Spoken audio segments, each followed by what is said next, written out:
시민을 위한 편의 방송 TV 민생연구소입니다. 자, 세입자 보호를 위해 만들어진 주택 임대차 보호법. 현행법상 이 주택의 임대차 계약 기간은 2년입니다. 그런데 여러분 알고 계셨나요? 이 법이 1989년 1년에서 상향 조정되고 나서 30년 넘게 단 한 번도 개정이 되지 않았다고 합니다. 예, 그렇습니다. 제가 여러 법률 저도 연구해봤는데 31년 이렇게 되도록 주요 골자가 고쳐지지 않은 법은 아마 주택임대차 보호법밖에 없는 것 같습니다. 수없이 많은 사회 관련 법령, 특히 많이 고쳐지거든요. 세상이 빠르게 변하고 사회적 약자들 보호하기 위해서. 근데 집 없는 소민들은 너무 이거 서럽고 힘들기만 합니다.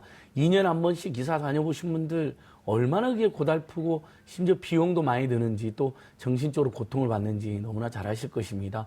가끔 계약 연장 전화가 오긴 하지만 전월세 막 올라버립니다. 그러면 사실 나가란 말이랑 똑같죠. 맞죠.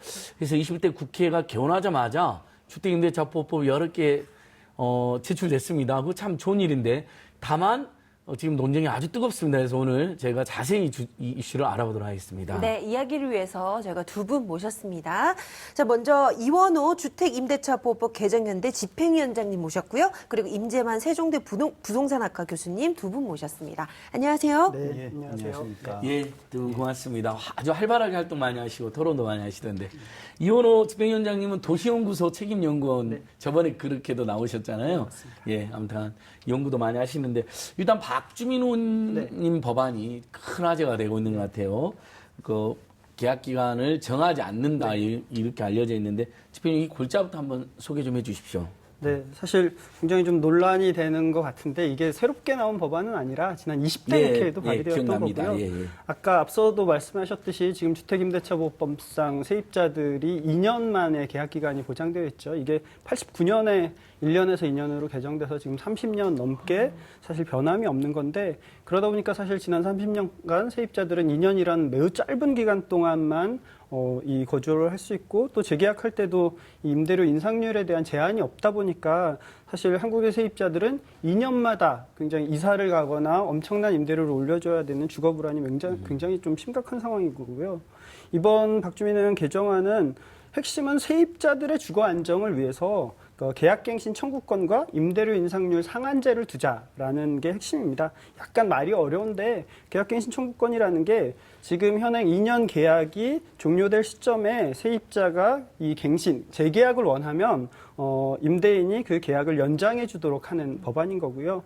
이게 뭐 1회를 연장해 주자, 2회를 연장해 주자라는 법안도 있지만 박주민 의원안은 그 횟수를 좀 정하지 않고 대신에 그렇다고 해서 무조건 세입자들이 계속 살 수 있게 보장해 주자는 것이 아니라 이 뭐 임대료를 연체한다든지 혹은 임대인이 직접 본인이 거주한다든지 혹은 재건축을 한다든지 이런 사유가 있을 때 정당한 사유가 있을 때는 그 임대인이 갱신을 거절할 수 있도록 하는 것도 두고 있고요. 또 하나 두 번째가 임대료 인상률 상한제라고 해서 이 임대료의 인상률에 대해서 뭐 5% 이하의 범위 내에서 대통령령으로 정할 수 있도록 하자라는 것을 골자로 하고 있습니다. 네. 말씀 들어보니까 이제 중요한 게 두 가지네요. 이 계약갱신 청구권 그리고 임대료 인상률 상한제 이 두 가지로 핵심을 요약할 수 있을 것 같은데 자, 그런데 어떤 그 기사를 보니까요.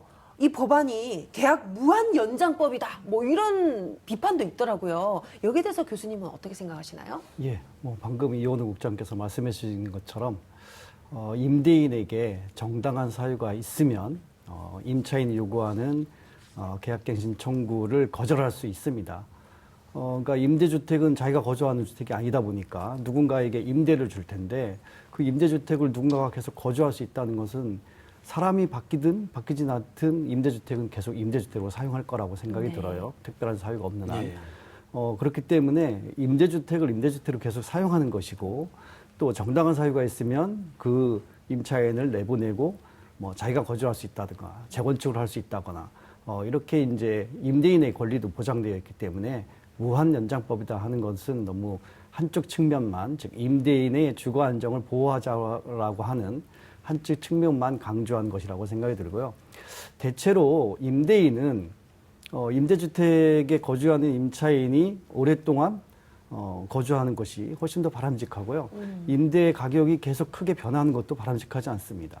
뭐 올려받을 때는 좋을 것 같지만 가격이라는 것도 내려갈 수도 있고 그러다 보면 다시 이 보증금을 돌려줘야 되는데 이때 임대인 중에는 그 보증금을 돌려주지 못해 애를 먹는 경우가 많습니다. 네.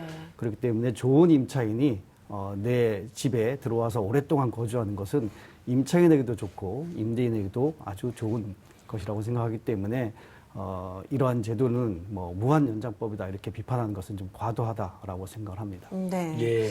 그 제 주변에 임대인 제가 아는 분도 자꾸 세입자 바뀌면 수선 비용 들고 뭐 이렇게 좀 새롭게 막 맞아요. 도배도 해주고 복비도 들잖아요. 예, 그다음에 공인중개사비 들고 맞아요. 그다음에 혹시 너무 마음에 안 드는 세입자들 만나면 어떨까 이렇게 걱정돼서 그냥 기존 세입자는 오래 가급적이면 맞추는 게 낫다 이런 분들도 많거든요. 네, 그렇습니다. 말씀 듣다 보니까 이 임대인 그리고 임차인에게 둘 다 좋은 방향이지 않나라는 생각이 드는데요. 자, 이 주택 임대차 보호법 개정안 많은 분들 어떻게 생각하고 계실까요? 저희가 목소리 들어봤습니다. 함께 보시죠.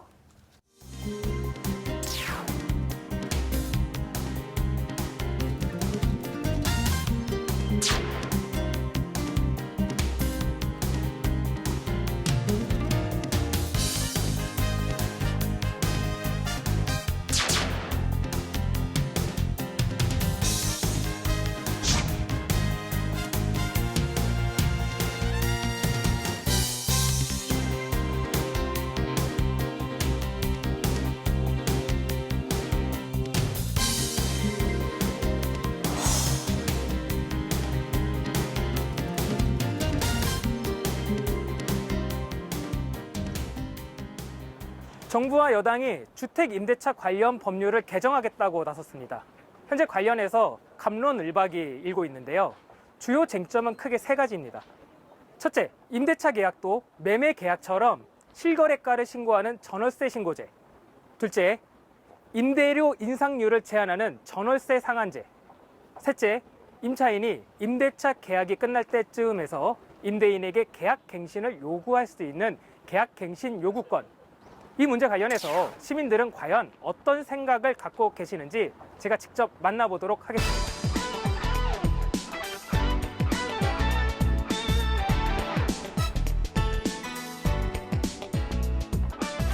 자주 옮겨 다니고 싶지 않을 때가 있거든요. 그쵸. 거기서 하루 계속 눌러 살고 싶은데 짧죠. 집 구하는 것도 일이고 이사 정리하는 것도 일이고 2년마다 옮겨 다니는 건 좀 비용적으로 부담이 된다 생각해요. 그럼 최소 몇 년 정도는 머물러야 된다라고 생각하세요? 저는 3년? 3년. 애들 학교 때문에도 그렇고.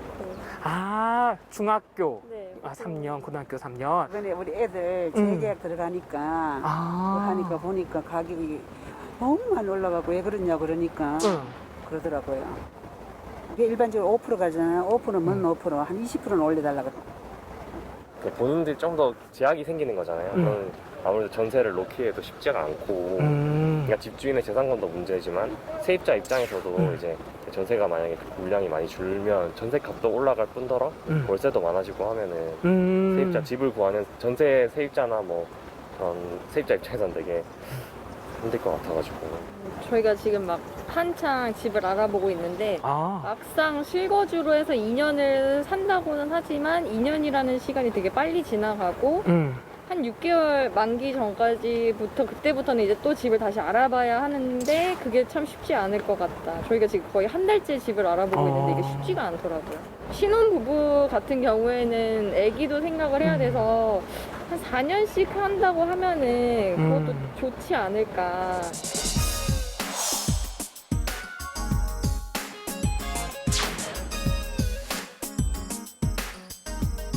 네, 거리에 나와서 직접 설문조사를 진행해 봤는데요. 세입자 주거 안전성을 위해서 주택임대차보호법 개정이 필요하다라고 말씀해 주신 분들이 많긴 했는데요. 집주인의 재산권을 지나치게 침해한다라고 말씀해 주신 시민분들도 많았습니다. 반대 의견을 표명하신 분들 대부분이 주택임대차보호법이 개정되면은 전월세 값이 급등할 것이다 라고 주장들을 하셨습니다. 실제 현장에서는 과연 어떤 생각을 갖고 계시는지 직접 찾아가 보겠습니다.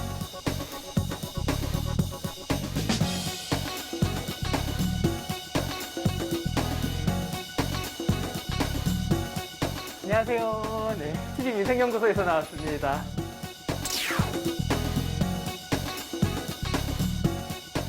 임대차 3법 관련해서 시민들 만나서 이야기 좀 듣고 왔거든요. 집주인들이 전세가를 미리 땡겨서 확 올릴 텐데 집값이 오를 것 같다라고 우려를 표명하시는 분들이 상당히 있었어요. 임대인들이 이런 소문이 시작되면서부터 인상들을 다 고려하고 계십니다. 그리고 실제로 최근 한 6개월 동안 제가 볼 때 한 10% 이상 올랐습니다. 전세 가격. 전세가가요? 예, 올해만 하더라도. 주인 입장에서는 불안하니까 그러면 이번 기회에 4년이 될지도 모르겠다. 그러니 이번 기회에 좀 더 올려놓자. 이런 것도 있습니다.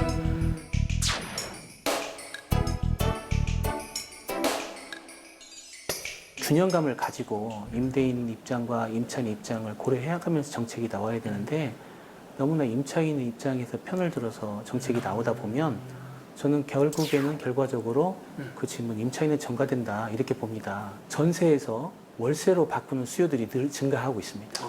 임대인들이. 왜냐하면 금리가 낮고 유동성이 풍부하다 보니까 오히려 제대로 올리지도 못할 거 월세를 받는 게 낫다 이렇게 판단하시는 분들이 의외로 많습니다. 임대인 중에. 아직 개정안이 발의만 됐을 뿐인데도 벌써부터 임대료를 인상하는 임대인이 있다고 합니다. 임대인의 부담을 임차인에게 전가할 수도 있다는 우려의 목소리도 있습니다. 이쯤 되면 생각나는 거는 세입자들인데요. 세입자들은 과연 어떻게 생각을 하고 있을까요? 직접 만나보도록 하겠습니다.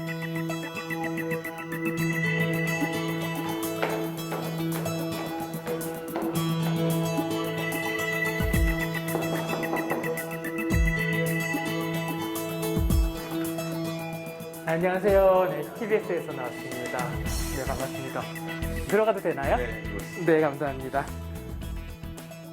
지방에서 살다가 서울에 온 지 한 7년 정도 된 것 같아요. 세입자로서 지낸 지 한 6년? 6, 7년 되셨는데 세입자로 지내면서의 애로사항들을 조금 겪으셨을 것 같아요. 어느 그 집에 가더라도 꼭 불만족스러운 게 있어요. 맞아요. 네.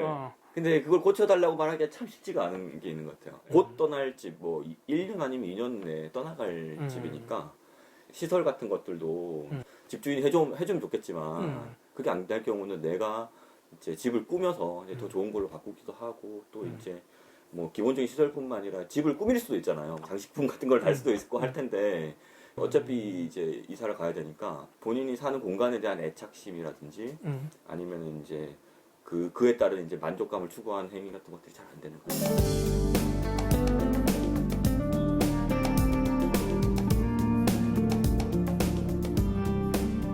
수개월 동안 계속 이제 인터넷으로 계속 찾아봐야 되고 뭐 직접 가보기도 하고 해야 되기 때문에 자기 공간을 이제 만들어 가려는 욕구가 있을 텐데 나는 저렇게는 못 살고 있구나 그런 생각이 드는 거예요. 약간 그 경제적인 박탈감 같은 건 좀 있는 것 같아요. 임대차 3법 추진하겠다라고 말했는데 지금 갑론을박이 상당해요. 지금 경제적인 약자의 입장에서 이제 정책이 펴 나가야 되는 부분이 있는 것 같고요. 또 과도하게 또 임대료가 오를 경우에는 당장 이제 길거리로 나앉아야 되는 상황들도 발생할 수 있을 것 같거든요. 좀 더 안정적으로 주거를 이제 유지할 수 있는 부분이기 때문에 임대료가 얼마나 오를지를 이제 계산할 수 있고 예상할 수 있고 그에 따라서 이제 경제적인 어떤 그 생활을 영위할 수 있는 거잖아요.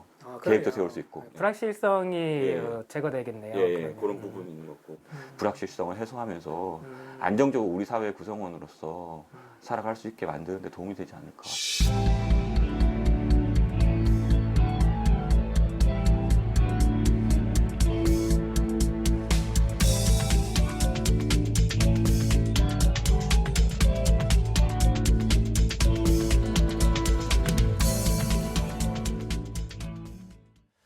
네, 방금 우리 그 세입자분께서 그 자기가 사는 공간, 주거, 그다음에 동네에 애착을 가지고 오래 살고 싶은데 전혀 그걸 할 수 없다.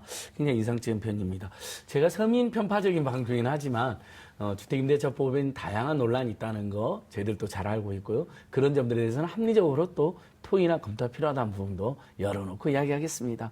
그래서 이현호 국장님 너무 많이 이야기 들으셨을 텐데 사실 이제 건물주들께서는 아무래도 재산권이 너무 침해되는 거 아니냐, 뭐 조금 더 늘리는 건 있을 수 있는데 이런 의견들이 많이 있으시긴 한 것 같아요.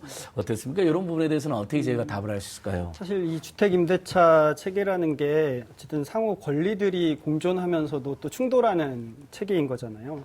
임대인들은 임대 수익을 통해서 재산권을 획득하기를 원하는 거고 세입자는 안정적인 임차를 통해서 주거권이 또 보호돼야 되는 중요한 이런 두 가지 권리들이 사실 공존하고 있는 거죠. 그런데 그동안 지금까지의 주택임대차보호법은 이 2년마다 이 권리들이 부딪힐 때 임대인의 재산권을 우선시하는 방식으로만 채택되어 있었던 거죠. 그래서 이번 개정안이 이런 권리들이 충돌할 때 상호 간의 균형점을 맞춰가자는 거다라고 좀 보고 있어요. 일방적인 권리를 침해하는 것이 아니라.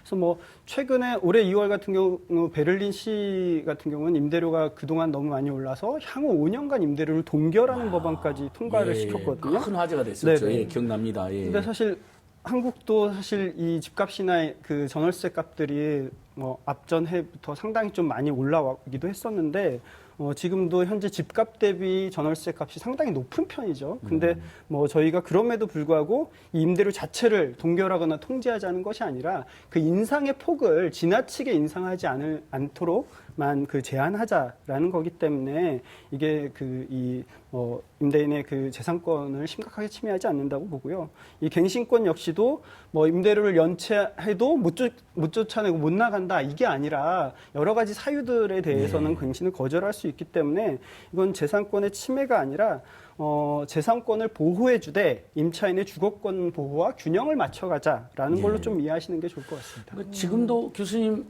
2개월 차임 연체면 계약이지 바로 되는 거잖아요. 지금 현행 그 개정안도 그런 것이고, 그러니까 그게 제일 강력하잖아요. 임대료 안 내면 바로 내보낸다는 거잖아요. 그렇죠. 예. 네, 교수님도 여기에 대한 입장 어떠신지 재산권 침해 이거 굉장히 많이 나온 네. 주장이가지고. 사실 이제 재산권은 뭐 자연적인 권리라기보다는 우리 헌법이나 그 이하 관련 법률에서 재산권은 어떤 것이다라고 말하자면 사회적으로 합의해서 형성한 권리라고 볼 수 있어요. 그런데 이제 사람들이 집에서 살아야 되는 거는 말하자면 주거권은 인권이고 이 인권은 사람이면 당연히 가져야 될, 누려야 될 권리죠. 그래서 이런 인권으로서의 주거권과 사회적으로 형성한 재산권이 충돌한다라고 하는 생각이 너무 좀 과도하다.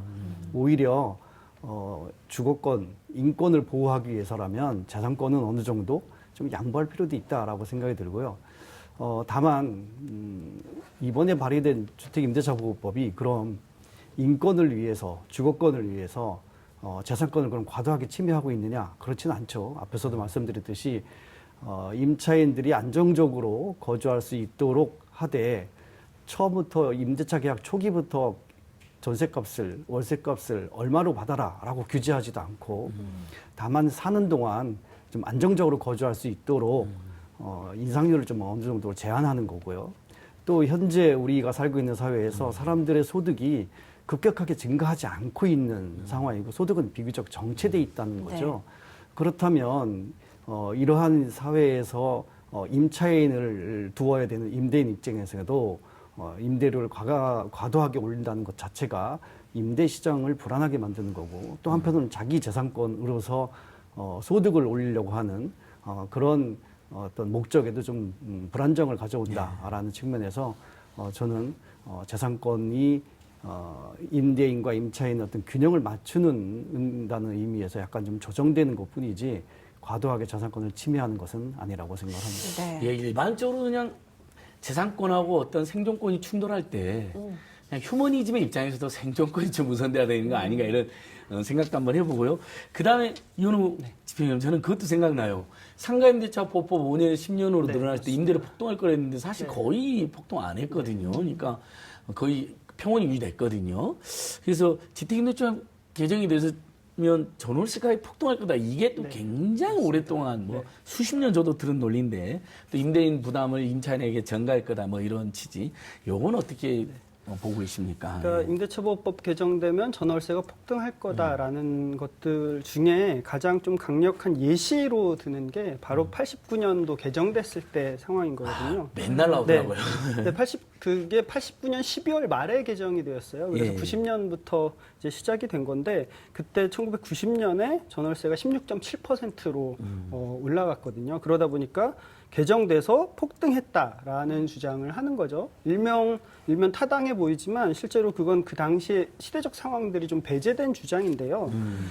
당시 30년 전에 주택 재고량이 80%에 불과했고 예. 지금은 뭐 100%가 넘어선 지 오래됐죠. 예. 그리고 당시 80년대는 뭐 많이 알고 계시듯이 삼저 호황이라고 해서 그 호황으로 인한 유휴자금들이 부동산 투기 시장으로 몰렸었거든요. 그래서 그리고 또 86년 아시안게임, 88년 올림픽을 앞두고 도심의 재개발들이 추진되면서 이주 수요들이 몰리기도 했었고 그래서 사실 주택임대차보호법 개정 전부터 이미 87년, 88년, 89년 계속 두 자릿수 이상 임대료가 상승했어요. 그 앞전에 뭐 19%, 17%. 그게 89년도에 연말에 개정되고 90년도에도 두 자릿수가 상승한 다음에 정작 91년에는 1.9%로 쭉 떨어지고 그게 98년까지 5%대 이하로 굉장히 오랫동안 안정이 됐었거든요. 저는 이렇게 개정되고 나서 안정된 시기가 더 길다는 것들에 좀 주목해 봐야 된다고 생각합니다. 네. 아주 정확한 그러니까 87년까지 네. 나오니까요. 아, 예. 네, 그렇군요.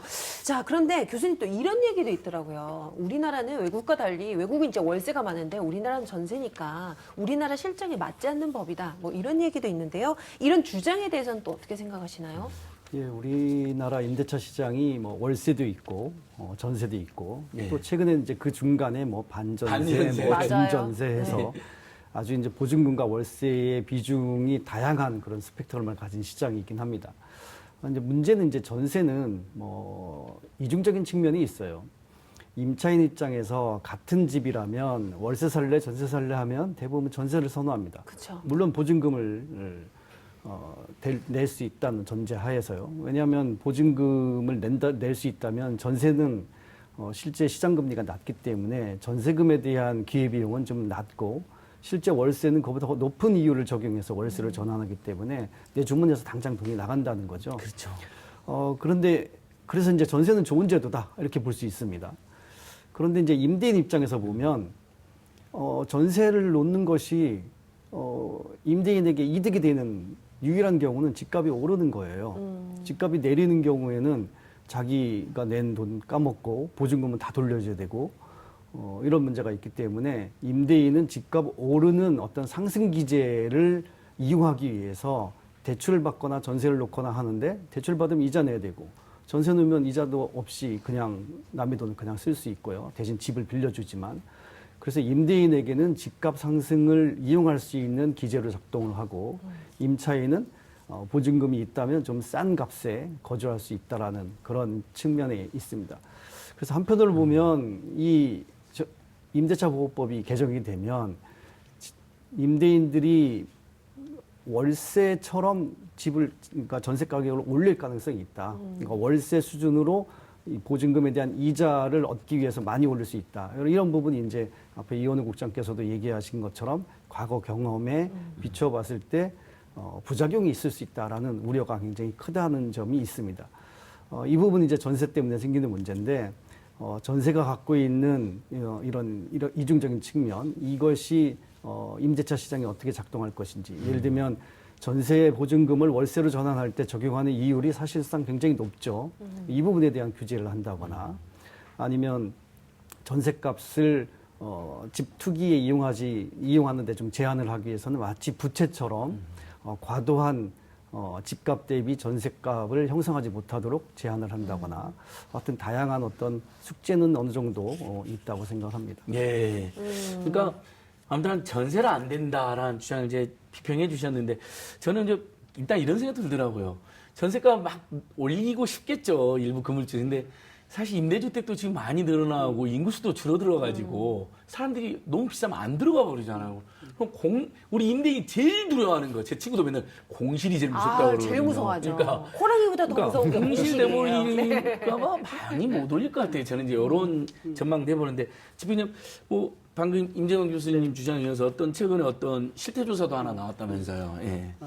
그 최근에 뭐 2019년 주거 실태 조사가 이 국토부 통해서 발표가 되는데 그 조사 결과를 보더라도 현재 한국의 임차 가구 중에 월세 비율이 6.3%로 조사가 됐어요. 야, 근데 이게 완전히 역전되고 네, 이미 2012년도에 역전이 됐거든요. 2012년도에 역전되고 또 2016년 이후부터는 이 6대 4의 비율로 계속해서 월세가 전세보다 높은 상태라는 것들이 좀 계속 나오고 있고요. 결국은 이제 월세 비중이 전세를 추월한 지도 몇 해가 되었고 또 지금처럼 저금리 시대에 이런 흐름들이 좀 지속된다고 했을 때 사실 결국 그렇기 때문에 더 계약갱신 청구권과 전월세 인상률 상한제를 도입하는 것이 세입자 주거 안정을 위해서는 반드시 좀 필요한 체계이다라고 할 수 있을 것 같습니다. 그러니까 막 월세가 이렇게 많은데 월세 폭등시키면 가처분 소득이 없어요. 서민들 살 수가 없잖아요. 네, 그렇습니다. 예. 저 이제 기사를 봤더니 독일은요. 우리 평균 우리나라 이 거주 기간은 3.2년이라고 하는데 독일은 12.8년이라고 합니다. 이게 참 뭔가 제도가 뒷받침돼서 이런 결과가 나오지 않았나라는 생각이 드는데요. 교수님, 그렇다면 이 주택 임대차 보호법 말고도 세입자를 보호할 수 있는 좀 다른 정책 뭐가 있을까요? 네. 예, 우리 지금 이제 자가 보유율이 한 60% 되고 예. 나머지 한 40%의 가구가 임차 주택에서 살고 있습니다. 임차 가구들의 주거의 안정성이 우리나라 정부의 주된 주택 목적이야 정책의 목표여야 되는데 이 한 800만 가구 중에 공공임대주택에 거주하시는 분들이 한 100만 가구 있고요. 또 이러저러하게 이제 특별히 세를 내지 않고 사는 사람들이 또 한 80만 가구 되고요. 그 중에서 우리 민간임대주택이 이제 나머지를 다 커버하고 있는데 이 중에 이제 최근에 민간임대주택 특별법이라는 법을 만들어서 4년 또는 8년 거주를 할 수 있고 임대료 인상률도 제한되는 이런 주택이 또 한 약 150만 호, 160만 호 정도 됩니다. 그럼 나머지 이제 한 500만 호 가까이는 특별한 임대차 보호가 없는 지금 현재 2년만 거주할 수 있는 이런 주택에 머물다 있다는 거죠.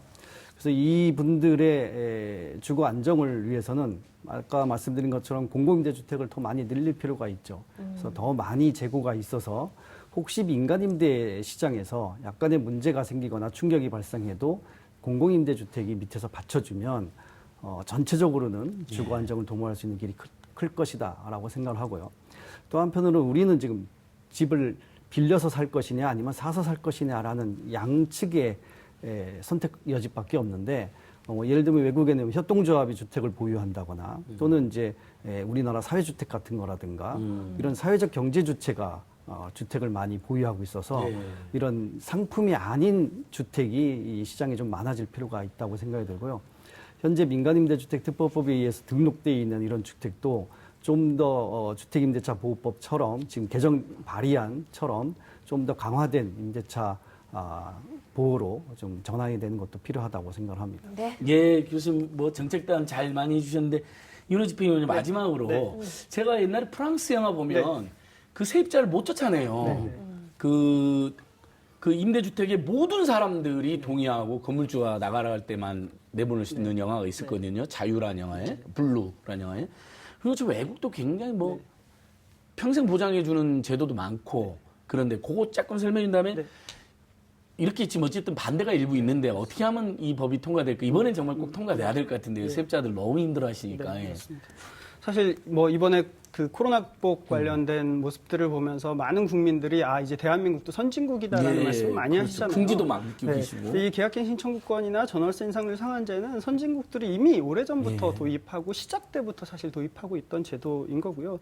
대표적으로 아까도 말씀하셨듯이 독일을 많이 얘기하는데 독일도 역시 기한을 정함이 없는 무기계약을 원칙으로 하고 있고 가까운 일본 같은 경우도 역시 기한을 정하지 않고 정당한 사유가 있을 때만 계약을 거절할 수 있는데 그 정당한 사유도 법원의 판단을 받아야지 되는 이런 식으로 되어 있고 또 임대료 인상률에 대해서도 역시 또 제한을 두고 있거든요. 그 외에도 말씀하신 프랑스 같은 경우도 국가 통계 수준 범위 내에서 임대료를 인상할 수 있고 또 역시 계약 기간이 있지만 종료된다고 무조건 나가는 것이 아니라 계속 자동 연장할 수 있는 이런 것들. 이게 뭐 미국의 여러 주들이나 네덜란드, 스페인, 뭐 캐나다의 주들도 다 도입하고 있는 보편적인 자본주의 제도인 거죠. 선진국들이 대부분 채택하고 있네요, 보니까요. 그래서 사실 이게 이제 그야말로 한국도 이제 도입해야 될 시기다라는 건데요. 20대 국회에서도 이와 관련된 개정안이 12개나 발의되었어요. 이번처럼 기한에 정함이 없는 것도 있지만 뭐 2+2년 혹은 3번에서 2+2+2년 혹은 3+3년 이런 것들도 있었고 또 인상률도 5% 이내뿐만 아니라 뭐 물가 상승률 혹은 소득 상승률 범위 내에서 인상할 수 있는 이런 다양한 법안들이 발의되어 있는 상황이기 때문에 거기에다가 이게 또 19대 국회 때부터 여야로 구성된 주거복지 특위에서도 사실 충분히 논의가 되었었던 거고 이번에 해외 사례나 혹은 유엔 사회권위원회에서도 한국 정부에 권고한 내용이에요. 이런 규제를 두라는 것들 이런 것들을 놓고 봤을 때 사실 도입의 필요성은 이미 충분히 많이 공감대가 있고 지금 도입을 빨리 해야 된다라는 거고요. 그래서 이번에 주택임대차법 개정이 논란이 되고 있는데 논란이 된다고 해서 21대 국회가 다시 후퇴하는 것이 아니라 그만큼 뜨거운 열망들이 있는 거다라는 것들을 받아 안아서 좀 이것에 대해서 흔들리지 말고 좀 논의를 했으면 좋겠고요. 네. 저희가 이 세입자들과 종교시민단체들 100여 개 단체들이 주택임대차보호법 개정연대를 구성했는데 저희는 이 300명 국회의원들에게 주택임대차보호법에 대한 찬반 여부도 묻고 그것을 대해서 시민들에게도 공개하고 또 역시 시민들 역시 임대차보호법이 좀 어려워서 해외 사례 같은 것들 잘 모르고 또 30년 동안 2년마다 이사 가니까 당연하게 생각하는데 이게 당연한 게 아니라 외국에는 이렇게 되어 있다라는 것도 저희가 좀 많이 알려서 시민들의 호응도 이끌어내겠습니다. 네, 두 그렇습니다. 분 오늘 아무튼 자세하고 친절한 설명 감사합니다. 네, 고맙습니다. 오늘 두 분 말씀 잘 들었습니다. 고맙습니다. 네, 고맙습니다. 네. 자, 이어서 두 번째 주제로 넘어가려고 합니다. 여러분은 지금 TV 민생연구소를 보고 계십니다.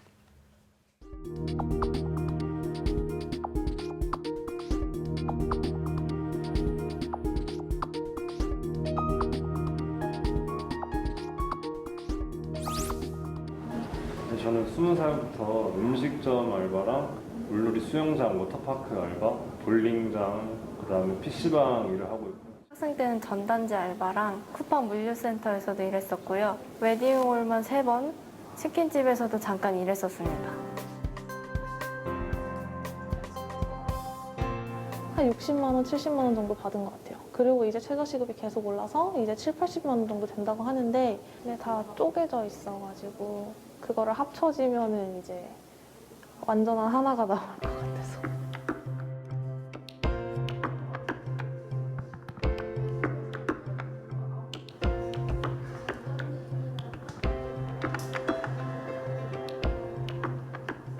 제가 이력서를 40몇 군데나 넣었어요. 아르바이트를 구하고 싶어서 월수 3시간, 뭐 화목 이렇게 3시간 이렇게 한 주에 15시간이 안 넘게끔 이런 아르바이트에도 면접을 보러 가면은 수십 명이 몰린다고 하더라고요. 구인구직 사이트를 봐도 제가 최소한의 조건을 이렇게 맞춰놔도 진짜 구하기 쉽지가 않아요. 원래 다니던 웨딩홀이 있었는데 거기서 이제 코로나가 터지니까 하객들도 줄어들고 결혼 상담도 줄어들고 해서 제가 이제 제 의사는 아닌데 나가게 됐거든요. 갑자기. 저도 어딘가에 소속돼서 안정적이게 계속 이제 일하고 싶은데 요즘은 이제 코로나 때문에 더 어려워지다 보니까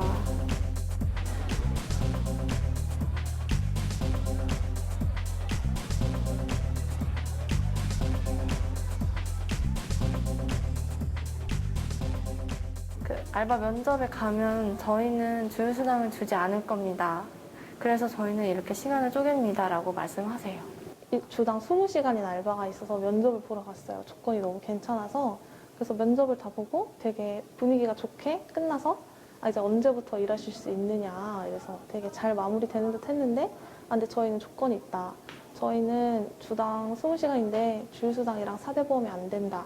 이 조건이 있다고 말씀하시더라고요. 그래도 괜찮으시겠냐라고 여쭤보셔서 그거는 안 될 것 같습니다 라고 하고 나왔거든요. 아직도 생각을 하는 게 그때 그 면접 자리에서 면접이 되게 성공적으로 끝났었잖아요. 그 마지막 알바 면접이. 그때 주휴수당 저희는 없는데 괜찮으시겠어요? 라고 했는데 제가 네 괜찮아요 라고 했으면 전 아마 그 아르바이트를 하고 있지 않을까 하는 생각이 들어요. 한번 아파가지고 이렇게 못 나갈 것 같다 이렇게 하니까 답장도 없으시고 이제 3개월 정도 근무하고 나서 문자로 해고 통보를 받았습니다. 점주는 한 사람인데 지점이 2군데거든요. 근데 이게 사장님이 주유수당을 주고 싶어 하지 않으시니까 14시간 얘를 일시키고 다른 지점에 가서 얘를 14시간 일시키고 그러면은 한 지점에서 주유수당이 발생하지 않고 여기서도 주유수당이 발생하지 않는 거예요. 저희는 이렇게 하고 있어요, 지금. 2년 정도 일한 곳이 있는데 보통 1년이 넘으면 퇴직금을 줘야 되잖아요. 근데 거기서 어떤 시스템을 했었냐면 11개월이 되는 차에 잠깐 나갔다가 다시 들어와라. 그러니까 다치면 병가를 낸다는 것 자체가 알바생 입장에서는 굉장히 생소한 거예요. 아르바이트생이 만약에 아프다. 그러면 당연히 대타를 구해야 되는 거고 당연히 내가 오늘 아파서 일을 못 나가면 나는 당연히 돈을 그날 못 버는 거고 그게 너무 당연하게 된 거예요. 저 저축할 것 같습니다. 근데 언젠가 제가 일을 못하는 상황에 대비해서 네, 저축을 할 것 같아요. 이렇게 면접에서 주유수당을 안 준다고 못 박아서 얘기하는 게 당연한 게 아니구나. 아르바이트생들한테도 우리가 주유수당을 못 받는 게 굉장히 부당한 거구나. 받는 게 당연한 거구나. 라는 인식이 좀 널리 퍼졌으면 좋겠습니다. 교묘하게 피해가지고 안 주시려고 하니까 너무 답답하기도 하고 이렇게 말씀드리면 또 안 좋아하실까 봐 이렇게 겁나기도 하고 이러니까 더 존중해 주셨으면 좋겠어요. 너무 당당한 태도가 아니라 저희한테 좀 미안한 마음도 가지고 얘기해 주셨으면 좋겠어요.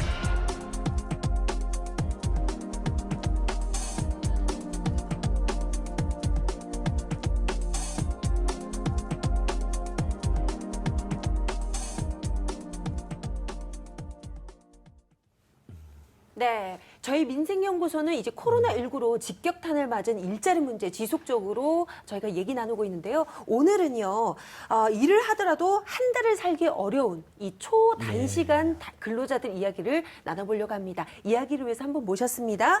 정보영 청년유니온 정책팀장님 나오셨어요. 안녕하세요. 네, 팀장님 어서 오십시오. 청년유니온 우리 청년들의 희망, 우리 TV 민생연구소의 벗인데요. 실제로 방금 우리 청년들 사연처럼 제가 접한 청년들도 알바하는 청년들 사이에서 초단시간 노동이 엄청 늘어났다고 했는데 상황이 어떻습니까? 네, 그렇습니다. 일단 초단시간 노동자는 주당 계약서상 15시간 미만으로 네. 일을 하는 경우를 의미를 하는데요. 이분들에게는 주휴수당이라던가 4대 보험, 퇴직금, 기간제, 기간제한 등이 적용되지 않기 때문에 굉장히 열악한 일자리에서 일을 하고 있다고 보면 될 것 같습니다. 저희도 청년 아르바이트 노동자들이 얼마나 이렇게 초단시간으로 일하고 있는지가 궁금해서 실태조사를 진행했는데요.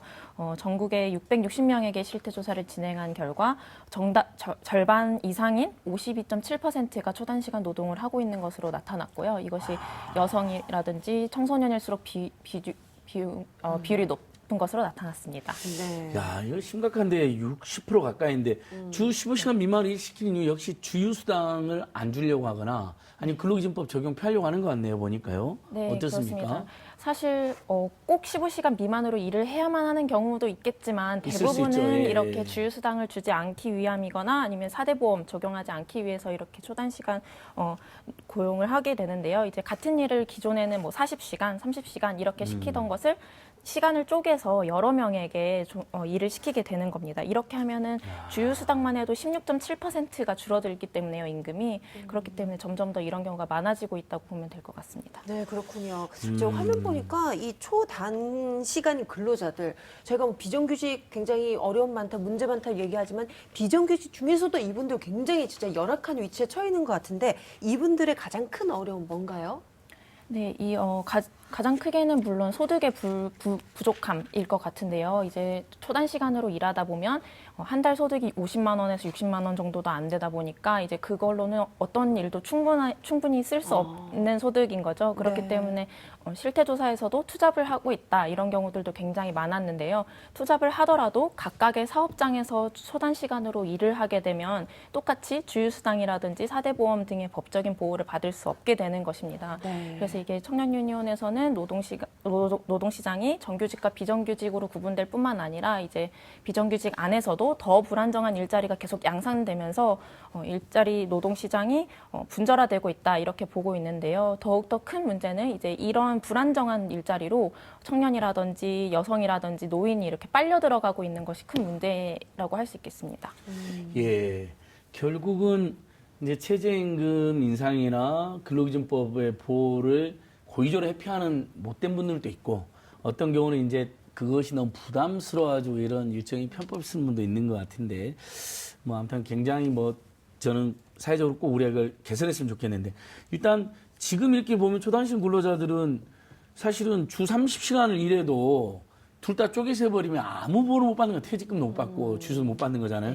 그래서 우리 청년유니온의 대안이 지금 우리가 주 15시간 이상이면 주휴수당이 나와가지고 그게 지금 최저임금에 반영되어 있잖아요. 시급 월급제에 290시간으로 돼가지고 아예 주휴수당을 처음부터 뭐 주 14시간만 해도 주휴수당을 거의 넣자 뭐 이런 대안이 있는 것 같아요. 그러면 시급이 좀 늘어나게 되잖아요. 1,320원 꼴로 되는 것 같던데요. 이것도 좋은 대안인 것 같은데 조금 시급이 지금 8,000원대에서 10,000원 얼마로 해서 그건 좀 너무 큰 부담 아니에요? 이런 지적도 있는 것 같은데 어떠세요? 그 부분은요? 네, 말씀해주신 것처럼 이게 시간급이 10,000원이 넘어간다 보니까 이제 딱 놀라고 부담스러울 수는 있을 것 같은데요. 초단시간 노동자가 전체 임금 노동자를 기준으로 보면 한 5% 정도 됩니다. 그렇기 때문에 이분들에게는 임금 인상의 효과가 있지만 95% 나머지 임금 노동자에게는 큰 변화가 없을 것으로 보고 그분들이 있는데요. 주휴수당 이미 받고 있는 거잖아요. 네, 못 받는 분들에게만 적용하는 거죠. 네, 예. 지금도 주휴수당을 받으시는 분들을 계산을 해보면 최저임금이 시간급으로 1,320원이어서 누구나 지금도 시급이 1,320원 그 이상을 받고 있어야 하는 것입니다. 그러니까 같은 시급인데 16시간 한 사람은 1,320원을 받는데 14시간 59분 한 사람은 8,530원 받는 건 아무튼 이건 문제는 있는 것 같아요. 맞아요. 예. 말씀 들어보니까 참 이거 좀 굉장히 좋은 아이디어다라는 생각도 드는데 또 이런 얘기도 있습니다. 이 해당되는 근로자에게 꼼수 없이 이 주휴수당이나 야간수당을 실질적으로 좀 보장을 해주자. 이 최저임금이 인상되면 일자리 자체가 또 줄어들 수 있다라는 이 우려 때문에 이런 얘기가 나오는 것 같은데요. 여기에 대해서는 어떻게 생각하시나요? 네, 저희가 본질적으로 주장하는 바는 주휴수당에 해당하는 만큼을 최저임금에 이렇게 더해서 모두가 주휴수당을 보장받을 수 있게 하자는 건데요. 그렇기 때문에 이제 주휴수당을 모두에게 적용하자라는 것도 똑같은 결과물이 나오기 때문에 충분히 해볼 수 있는 대안이라고는 생각을 합니다. 그렇지만 지금 주휴수당을 초단시간이 아니더라도 지급하지 않는 경우도 너무 많기 때문에요. 이걸 시간급에 포함하면 이제 최저시급은 지켜주니까 주휴수당을 모두에게 보장할 수 있지 않을까 이렇게 생각하고 있습니다. 예, 그다음에 지금 이거 하나만 이건 꼭 뭐 여쭤봐야 될 것 같아요. 지금 최저임금위원회가 이제 가동되면서 올해 코로나19 때문에 인상률이 최저로 그칠까 봐 다들 걱정하는데 얼마 전에 민주노총은 시급 10,000원이 넘는 안을 제시했던데 청년유니온도 지금 최저임금위원회 위원으로 들어가 계시죠? 청년유니온 대표가? 저희가 작년까지는 최저임금위원회에 들어가 있었는데요. 올해는 임금이 뭐 어느 정도 오르는지 보다도 이 임금 불평등 해소가 더 우선이다. 초단시간 노동자를 위한 협상이 우선이다라는 것을 주장하기 위해서 올해는 최저임금위원회에 들어가 있지는 않습니다. 최저임금 인상 요구안은 냈어요, 혹시요? 저희는 민주노총은 이제 발표를 했길래. 네, 저희는 이제 주휴수당분을 포함한 시간급 1,320원에서 협상을 시작해달라. 여기서부터 최저임금위원회가 뭐 얼만큼 인상을 할지 혹은 하지 않을지 결정을 해달라 이렇게 요구를 했습니다. 주휴수당을 못 받는 정말 청년들의 입장 대변이 우선이네요, 보니까요. 네, 저희는 초단시간에 예, 그 부분은 또 굉장히 의미가 있는 것 같습니다. 네, 예. 그렇습니다. 이 초단시간 근로자들 좀 저희가 그동안 또 못 챙겨봤는데 오늘 또 굉장히 좀 문제가 심각하다는 생각이 들었는데요. 네, 앞으로 저희 이 부분 계속 관심을 가지도록 하겠습니다. 오늘 말씀 고맙습니다. 정티장 고맙습니다. 감사합니다. 네, TV 민생연구소 준비한 내용은 오늘 여기까지입니다. 저희는 내일 오후 7시 20분에 다시 찾아뵙도록 하겠습니다. 여기는 TV 민생연구소입니다.